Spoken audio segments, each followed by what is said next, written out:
thanks to my wee brother Al for the great music, and thanks to Dale for the great guitar. And yeah, hope you enjoyed it. Thanks. Bye.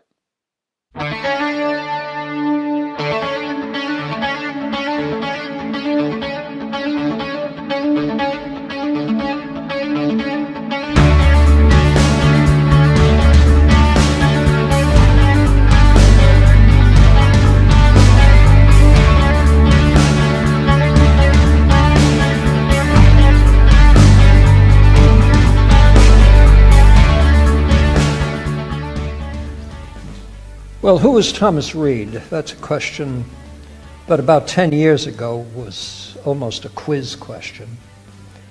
Late in the 18th century, he was a quite celebrated figure. In fact, I can give you a sense of that. There's a lengthy history of correspondence between Thomas Jefferson and John Adams on a whole range of issues.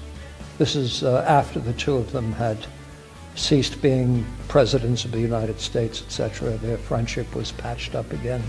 And there's one letter that finds Adams asking Jefferson, "Were you ever acquainted with Dougal Stewart?" And Dougal Stewart was Thomas Reed's closest friend, probably, his former student. And in fact, Jefferson knew Dougal Stewart very well. And so Jefferson writes back and he says, "Yes, I knew Stewart very well. I regard him as one of the two greatest metaphysicians of the age." The other one Jefferson has in mind is Destutt Leconte Tracy.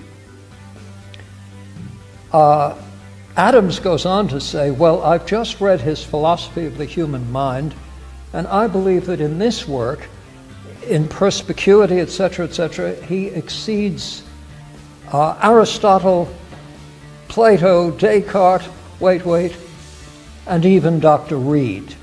Now, just a way of saying that Adams did not have to say much more than that, because Reed was held in such high regard. One more bit of Americana, because I'm trying to have you appreciate the distance over which Reed's influence ranged. He had a profound influence on secondary education in France, which came to be organized around Scottish common sense precepts. In the first major jurisdictional dispute ever settled by a U.S. Supreme Court, this was a 1793 case referred to as Chisholm versus Georgia. It had to do with whether or not a citizen could sue a state in a federal court. That's what the issue was. The opinion in that case was given by Justice James Wilson, a native Scot.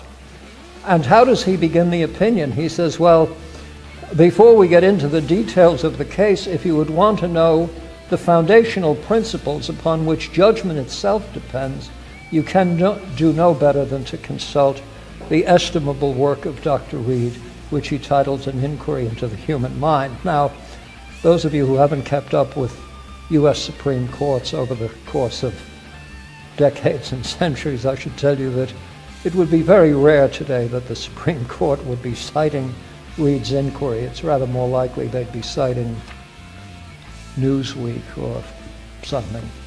But there was Reed's influence. He was for many years on the faculty at Aberdeen, and then he succeeded Adam Smith in the chair of moral philosophy at Glasgow. What is this all about? And unless you understand the relationship between the very traditions of advocacy, the traditions of British common law, the setting of the courtroom, its solemnity, the manner in which dress of a certain kind and address of a certain kind constitutes an integral part of preserving an atmosphere congenial to deliberation and justice. Unless you've done all of that, the event looks simply comical, you see. Now, we do these things all the time. Some of you even find time to read novels. Why are you reading a novel? It isn't really about anything, is it? And the answer is, yes, it is. It may even be about everything. It just isn't about anything at the level of experience. It's at the level of imagination. I see. So what's involved here? Just relations among ideas? I reject the word just. No, it is relations among ideas. Hume goes so far as to say, even those, we convince ourselves, reach a level of Platonic abstraction accessible only to refined intelligence and reason. And what does he offer as an illustration? Geometry. And he says, no, that's experiential also. You see. So next week, when Dr. Reed takes a look at this, reflects on Dr. Saunderson, the blind Cambridge mathematician, who knows more of Euclid than anyone in this city right now, and has never seen a rectilinear triangle, and never will, we will revisit the question of whether the best understanding of geometry is in terms of our experiences with drawn objects. Starts in your head. It's all in our head. It's all in our head. Sometimes people of my vintage smirk when they hear about a new discipline called experimental philosophy. Well, I don't smirk over that. In a manner of speaking, Reed is the quintessential experimental philosopher. And how do I want that understood? Reed regards the core issues in philosophy not to be subject to convincing and settling positions the way we deal with inert matter, but to be approachable by the same methods that have been so fruitful in what even then were understood to be the developed sciences and what today are colossally developed sciences. Systematic observation, measurement where possible, holding one's own private, nuances, idiosyncrasies and the like as non-dispositive. How does the world actually operate?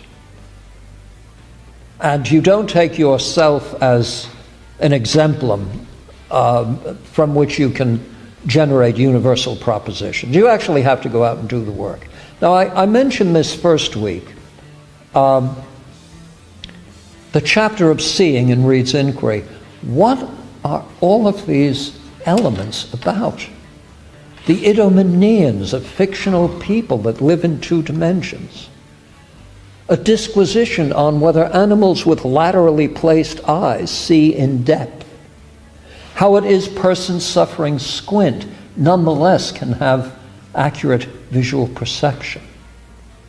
The geometry of visibles. To some extent, the anticipation of Riemannian what's this all about?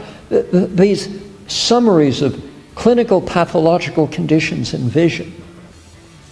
And the more you read in that chapter, the more you say, well, why is he doing all this? Of course, he's doing all this to point out how you approach the subject. What is the relationship between visual perception and the contents of consciousness? This is how you do it. You study the system, inexhaustively study the system, study it in its pathological state, in its normal state, in its conceivable states. Study it in lower organisms, do you see? And all of this is to underscore the difference between a kind of introspective Lockean armchair psychology striving to be scientific and an actually scientific approach to issues in psychology. I think because of these methodological differences, Reed and Hume are actually great ships, and the metaphor works here. They are passing in the night. And in fact, when in the last year of his life Hume edited his own work for final publication, sending the works off to Millar, to his publisher. He says, and I think he says in a way that's utterly honest as Hume was, that I believe with these emendations I have answered all of the objections of Dr. Reid and that silly Beattie, he's referring to James Beattie. I think Hume did believe he had answered all of the objections raised by Dr. Reid. I'm inclined to say that I don't believe he answered any of them.